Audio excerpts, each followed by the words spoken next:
नमस्कार, target with PS परिहार के इस ऑनलाइन प्लेटफॉर्म पर आप सभी लोगों का स्वागत है।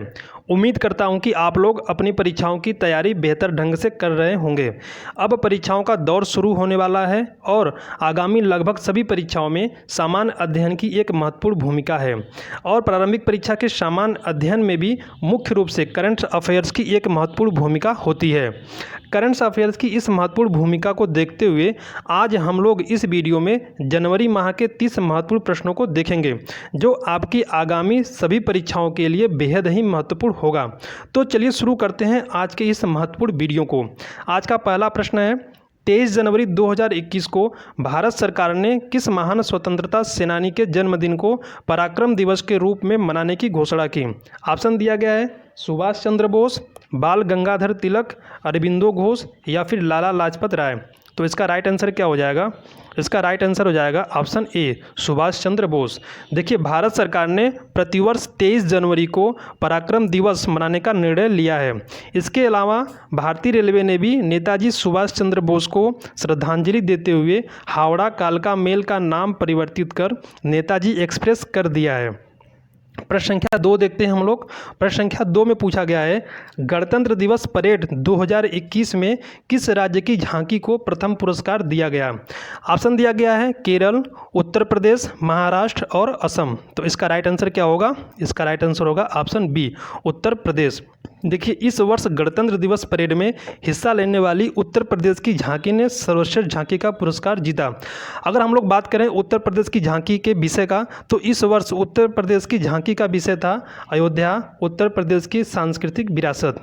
चलिए प्रश्न संख्या 3 देखते हैं हम लोग। प्रश्न संख्या 3 पूछा गया है, 72वें गणतंत्र दिवस समारोह के अवसर पर गलवान घाटी में शहीद हुए कर्नल बी संतोष बाबू को मरणोपरांत किस पुरस्कार से सम्मानित किया गया? ऑप्शन दिया गया है अशोक चक्र, महावीर चक्र, परमवीर चक्र या फिर इनमें से कोई नहीं। तो इसका राइट आंसर क्या हो जाएगा? इसका राइट आंसर होगा ऑप्शन बी, महावीर चक्र। देखिए, 72वें गणतंत्र दिवस समारोह के अवसर पर राष्ट्रपति रामनाथ कोविंद ने गलवान घाटी में शहीद हुए 16 BR रेजिमेंट के कमांडिंग ऑफिसर कर्नल बी संतोष बाबू को मरणोपरांत महावीर चक्र से सम्मानित किया है। हम लोग प्रश्न संख्या 4 देखते हैं। प्रश्न संख्या 4 में पूछा गया है, हाल ही में किसे देश का पहला कोरोना वायरस का टीका लगाया गया?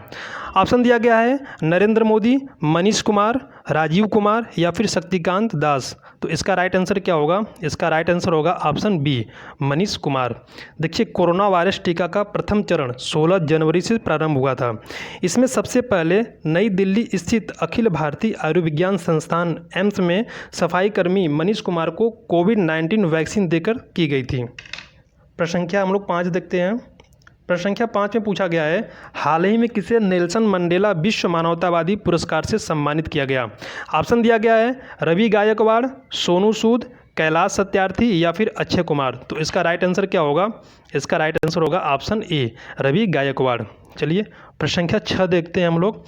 प्रश्न संख्या 6 में पूछा गया है, हाल ही में NDRF की पहली महिला टीम उत्तर प्रदेश के किस शहर में तैनात की गई? ऑप्शन दिया गया है वाराणसी, कानपुर, लखनऊ या फिर गढ़ मुक्तेश्वर। तो इसका राइट आंसर क्या होगा? इसका राइट आंसर होगा ऑप्शन डी, गढ़ मुक्तेश्वर। गढ़ मुक्तेश्वर में उत्तर प्रदेश की पहली महिला टीम तैनात की गई, NDRF की पहली महिला टीम तैनात की गई है। प्रश्न संख्या 7 देखते हैं हम लोग। प्रश्न संख्या 7 में पूछा गया है, गणतंत्र दिवस परेड में हिस्सा लेने वाली भारत की पहली महिला फाइटर कौन बनी? ऑप्शन दिया गया है भावना कांत, अवनी चतुर्वेदी, रीमा राय या फिर सोमा मंडल। तो इसका राइट आंसर क्या होगा? इसका राइट आंसर होगा ऑप्शन ए, भावना कांत। देखिए, भावना कांत गणतंत्र दिवस परेड में हिस्सा लेने वाली भारत की पहली महिला फाइटर बनी है। 28 वर्षीय भावना कांत वर्तमान में राजस्थान एयरबेस में तैनात हैं और MiG-21 बाइसन लड़ाकू विमान उड़ाती हैं। प्रश्न संख्या 8 देखते हैं हम लोग। प्रश्न संख्या 8 में पूछा गया है, प्रधानमंत्री कौशल विकास योजना के तीसरे चरण का शुभारंभ कब किया गया? ऑप्शन दिया गया है 1 जनवरी 2021, 12 जनवरी 2021, 15 जनवरी 2021 या फिर 23 जनवरी 2021। तो इसका राइट आंसर क्या होगा? इसका राइट आंसर हो जाएगा ऑप्शन सी, 15 जनवरी 2021। देखिए, 15 जनवरी 2021 को इसके तीसरे चरण की शुरुआत की गई। यह देश के सभी राज्यों के 600 जिलों में शुरू किया गया। इसके तहत 2020-21 में कुल 8 लाख युवाओं को प्रोफेशनल ट्रेनिंग दी जाएगी। हम लोग प्रश्न संख्या 9 देखते हैं। इसमें पूछा गया है जनवरी 2021 में केंद्र सरकार द्वारा 144 मेगावाट की 8 जल विद्युत परियोजनाओं को किस केंद्र शासित प्रदेश में मंजूरी दी गई। ऑप्शन दिया गया है लद्दाख, चंडीगढ़, अंडमान निकोबार या फिर लक्षद्वीप। तो इसका राइट आंसर क्या होगा? इसका राइट आंसर हो जाएगा ऑप्शन ए, लद्दाख में 144 मेगावाट की 8 जल विद्युत परियोजनाओं को केंद्र सरकार द्वारा मंजूरी दी गई है। प्रश्न संख्या 10 देखते हैं हम लोग। प्रश्न संख्या 10 में पूछा गया है उत्तर प्रदेश विधि विरुद्ध धर्म संपरिवर्तन प्रतिषेध अध्यादेश राज्य में कब से प्रभावी हुआ। ऑप्शन दिया गया है 9 जनवरी, 24 जनवरी, 26 जनवरी या फिर 30 जनवरी। तो इसका राइट आंसर क्या होगा? इसका राइट आंसर होगा ऑप्शन ए, 9 जनवरी। देखिए, इस अध्यादेश के अंतर्गत जबरदस्ती धर्म परिवर्तन कर शादी करने वालों को 10 वर्ष की सज़ा का प्रावधान है।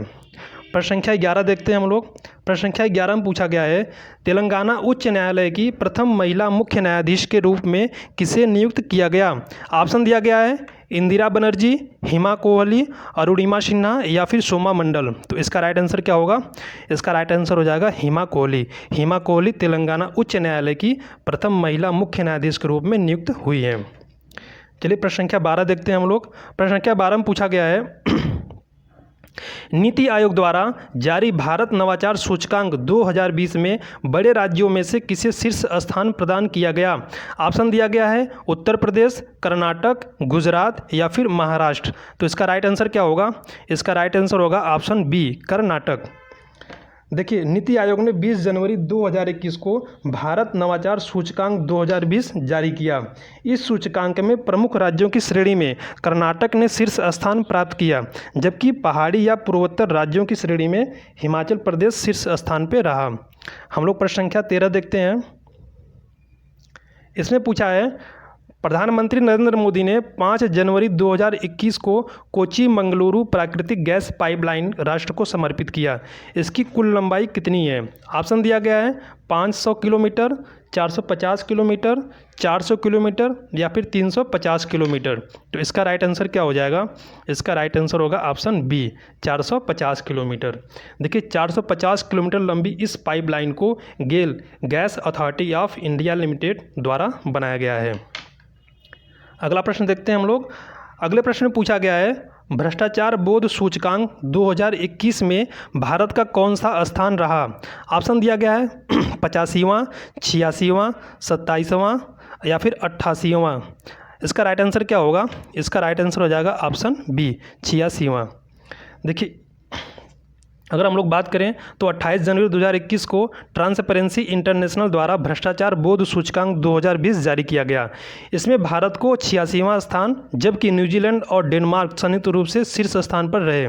चलिए प्रश्न संख्या 15 देखते हैं हम लोग। 15 में पूछा गया है भारतीय भूवैज्ञानिक सर्वेक्षण ने हाल ही में किस राज्य में वेनेडियम के संभावित भंडार खोजे हैं। ऑप्शन दिया गया है अरुणाचल प्रदेश, केरल, असम या फिर ओडिशा। तो इसका राइट आंसर क्या हो जाएगा? इसका राइट आंसर हो जाएगा ऑप्शन ए, अरुणाचल प्रदेश। प्रश्न संख्या 16 देखते हैं हम लोग। 16 में पूछा गया है वर्ष 2021 में प्रवासी भारतीय दिवस की थीम क्या थी। ऑप्शन दिया गया है प्रवासी भारतीय, आत्मनिर्भर भारत में योगदान, हमारी साझी संस्कृति या फिर प्रवासी भारतीय हमारा गौरव। तो इसका राइट आंसर क्या होगा? इसका राइट आंसर होगा ऑप्शन बी, आत्मनिर्भर भारत में योगदान। देखिए, इस वर्ष 16वें प्रवासी भारतीय दिवस सम्मेलन का आयोजन नई दिल्ली में वर्चुअल माध्यम से हुई। इसके मुख्य अतिथि सूरीनाम के राष्ट्रपति चंद्रिका प्रसाद संतोखी थे और इसका थीम क्या था? इसका थीम था आत्मनिर्भर भारत में योगदान। चलिए प्रश्न संख्या 17 देखते हैं हम लोग। 17 में पूछा गया है 7 जनवरी 2021 को टेस्ट क्रिकेट के इतिहास में पुरुष टेस्ट मैच में अंपायरिंग करने वाली पहली महिला अंपायर कौन बनी। ऑप्शन दिया गया है क्लेयर पोलोसाक, कैथी क्रॉस, लॉरेन एगिनबर्ग या फिर ब्रिंदा राठी। तो इसका राइट आंसर क्या होगा? इसका राइट आंसर होगा ऑप्शन ए, क्लेयर पोलोसाक। देखिए, भारत और ऑस्ट्रेलिया टेस्ट मैच में ऑस्ट्रेलिया की क्लेयर पोलोसाक चौथे अंपायर की भूमिका में थी और इस तरह वह पुरुष टेस्ट मैच में अंपायरिंग करने वाली पहली महिला अंपायर बन चुकी है। चलिए प्रश्न संख्या 18 देखते हैं हम लोग। प्रश्न संख्या 18 में पूछा गया है हाल ही में संपन्न 51वें अंतर्राष्ट्रीय फिल्म महोत्सव में किसे Indian personality of the year award से सम्मानित किया गया। ऑप्शन दिया गया है सोनू सूद, विश्वजीत चटर्जी, सुदीप या फिर अक्षय कुमार। तो इसका राइट आंसर क्या होगा? इसका राइट आंसर हो जाएगा ऑप्शन बी, विश्वजीत चटर्जी। इस बार इस Indian personality of the year award पहली बार शुरू किया गया और इसे विश्वजीत चटर्जी को दिया गया है। चलिए प्रश्न संख्या 19 देखते हैं। 19 में पूछा गया है, हाल ही में किस राज्य या संघ शासित प्रदेश ने भ्रष्टाचार की शिकायतें दर्ज करने के लिए सतर्क नागरिक मोबाइल ऐप लॉन्च किया है? ऑप्शन दिया गया है जम्मू कश्मीर, पंजाब, असम या फिर बिहार। तो इसका राइट आंसर क्या होगा? इसका राइट आंसर हो जाएगा ऑप्शन ए, जम्मू कश्मीर। देखिए 7 जनवरी 2021 को जम्मू कश्मीर के उपराज्यपाल मनोज सिन्हा द्वारा सतर्क नागरिक मोबाइल ऐप की शुरुआत की गई। हम लोग अगला प्रश्न देखते हैं, प्रश्न संख्या 20। इसमें पूछा गया है, हाल ही में किस राज्य ने सरकारी कार्यालयों को ग्रीन टैग प्रदान करने की घोषणा की है? ऑप्शन दिया गया है ओडिशा, केरल, उत्तर प्रदेश या फिर गुजरात। तो इसका राइट आंसर क्या हो जाएगा? इसका राइट आंसर हो जाएगा ऑप्शन बी, केरल। प्रश्न संख्या 21 देखते हैं हम लोग। प्रश्न संख्या 21 में पूछा गया है, वर्ष 2021 में कुल कितने लोगों को पद्म पुरस्कार देने की घोषणा की गई? ऑप्शन दिया गया है 119, 121, 140 या फिर 141। तो इसका राइट आंसर क्या होगा? इसका राइट आंसर हो जाएगा ऑप्शन ए, 119। देखिए 119 लोगों को इस बार पद्म पुरस्कार देने की घोषणा की गई है, जिसमें 7 पद्म विभूषण, 10 पद्म भूषण व 102 पद्मश्री पुरस्कार शामिल हैं। प्रश्न संख्या 22 देखते हैं हम लोग। प्रश्न संख्या 22 में पूछा गया है, हाल ही में प्रधानमंत्री नरेंद्र मोदी ने किन 6 राज्यों में लाइट हाउस परियोजना की आधारशिला रखी? ऑप्शन दिया गया है मध्य प्रदेश, गुजरात, तमिलनाडु, झारखंड, त्रिपुरा तथा उत्तर प्रदेश। छत्तीसगढ़, गुजरात, तमिलनाडु, बिहार, त्रिपुरा, उत्तर प्रदेश। बिहार, गुजरात, तमिलनाडु, झारखंड, त्रिपुरा, उत्तर प्रदेश। असम, बिहार, पश्चिम बंगाल, मेघालय, केरल या फिर सिक्किम। तो इसका राइट आंसर क्या हो जाएगा? इसका राइट आंसर ई हो जाएगा। प्रधानमंत्री ने मध्य प्रदेश, गुजरात, तमिलनाडु, झारखंड, त्रिपुरा और उत्तर प्रदेश, इन 6 राज्यों में लाइट हाउस परियोजना की आधारशिला रखी है और इसकी आधारशिला प्रधानमंत्री ने 1 जनवरी 2021 को वीडियो कॉन्फ्रेंसिंग के माध्यम से रखी थी। प्रश्न संख्या 23 देखते हैं हम लोग। 23 में पूछा गया है, भारतीय अंतर्राष्ट्रीय फिल्म महोत्सव के 51वें संस्करण में सर्वश्रेष्ठ फिल्म के लिए गोल्डन पीकॉक अवार्ड से किसे सम्मानित किया गया? ऑप्शन दिया गया है into the darkness, a dog and his man, inner construction या फिर रेड मैन टाइड। तो इसका राइट आंसर क्या होगा? इसका राइट आंसर हो जाएगा option A, into the darkness. देखिए into the darkness second world war पर आधारित फिल्म है और इसकी निर्देशक एंडर्स रेफन है। हम लोग प्रश्न संख्या 24 देखते हैं। प्रश्न संख्या 24 में पूछा गया है, देश की सबसे युवा पंचायत अध्यक्ष कौन चुनी गई है? ऑप्शन दिया गया है अनुप्रिया गोयंका, रेशमा मरियम राय, अवनी चतुर्वेदी या फिर इनमें से कोई नहीं। तो इसका राइट आंसर क्या हो जाएगा? इसका राइट आंसर हो जाएगा ऑप्शन बी, रेशमा मरियम राय। देखिए 21 वर्षीय रेशमा मरियम राय हाल ही में देश की सबसे युवा पंचायत अध्यक्ष बनी है। इन्होंने केरल राज्य के पठानमथिट्टा जिले के अरुवापुलम ग्राम पंचायत के अध्यक्ष के रूप में कार्यभार संभाला है। प्रश्न संख्या 25 देखते हैं हम लोग। 25 में पूछा गया है, मध्य प्रदेश के किस बांध पर विश्व का सबसे बड़ा फ्लोटिंग प्लांट स्थापित किया जाना प्रस्तावित है? ऑप्शन दिया गया है इंद्र सागर बांध, गांधी सागर बांध, ओंकारेश्वर बांध या फिर बाण सागर बांध। तो इसका राइट क्या आंसर क्या हो जाएगा? इसका राइट आंसर होगा ऑप्शन सी, ओंकारेश्वर बांध। चलिए प्रश्न संख्या 26 देखते हैं हम लोग। 26 में पूछा गया है कि हाल ही में किसे स्टील अथॉरिटी ऑफ इंडिया का चेयरमैन नियुक्त किया गया? ऑप्शन दिया गया सोमा मंडल, उदय शंकर, राजीव कुमार या फिर प्रभात कुमार। तो इसका राइट आंसर क्या हो जाएगा? इसका राइट आंसर होगा ऑप्शन ए, सोमा मंडल। सोमा मंडल को हाल ही में स्टील अथॉरिटी ऑफ इंडिया का चेयरमैन नियुक्त किया गया है और वह स्टील अथॉरिटी ऑफ इंडिया का चेयरमैन नियुक्त होने वाली पहली भारतीय महिला है। चलिए प्रश्न संख्या हम लोग देखते हैं 27 में पूछा गया है, हाल ही में केंद्रीय अल्पसंख्यक मंत्रालय द्वारा किस शहर में 24वां हुनर हाट आयोजित किया गया? ऑप्शन दिया गया है लखनऊ, पटना, बेंगलुरु या फिर गांधीनगर। तो इसका राइट आंसर क्या होगा? इसका राइट आंसर है उत्तर प्रदेश के लखनऊ में, 27 का ए, लखनऊ। देखिए लखनऊ के अवध शिल्प ग्राम में 24वें हुनर हाट का आयोजन किया गया। हम लोग प्रश्न संख्या 28 देखते हैं। प्रश्न संख्या 28 में पूछा गया है, जो बाइडेन जिन्होंने हाल ही में अमेरिका के राष्ट्रपति के रूप में शपथ ली, कौन से राष्ट्रपति बने हैं, यानी किस नंबर के राष्ट्रपति वे बने हैं? ऑप्शन दिया गया है 45वें, 46वें, 50वें या फिर 51वें। तो राइट आंसर क्या होगा? इसका राइट आंसर होगा ऑप्शन बी, 46वें।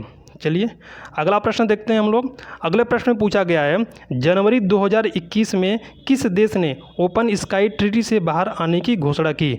ऑप्शन दिया गया है रूस, अमेरिका, फ्रांस या फिर जर्मनी। तो इसका राइट आंसर क्या होगा? इसका राइट आंसर हो जाएगा 29 का ए, रूस। हम लोग 30वां प्रश्न देखते हैं जो आज का अंतिम प्रश्न है। इसमें पूछा गया है कि हाल ही में किसने महिला T20 क्रिकेट का सबसे तेज शतक लगाया है? ऑप्शन दिया गया है Harmanpreet Kaur, Sophie Devine, Alyssa Devine या फिर थिरुस कामिनी। तो इसका राइट आंसर क्या हो जाएगा? इसका राइट आंसर हो जाएगा ऑप्शन बी, सोफी डिवाइन। देखिए सोफी डिवाइन जो कि न्यूजीलैंड की स्टार महिला क्रिकेटर है, इन्होंने सिर्फ 36 गेंदों में शतक बनाकर इतिहास रचा है। तो आज के जनवरी माह के 30 महत्वपूर्ण प्रश्न थे जो कि आपके परीक्षाओं के लिए बेहद ही महत्वपूर्ण है। अगर आप लोगों को वीडियो अच्छा लगा हो इसको अधिक से अधिक शेयर करें, चैनल को सब्सक्राइब करें और कमेंट जरूर करें। Thank you.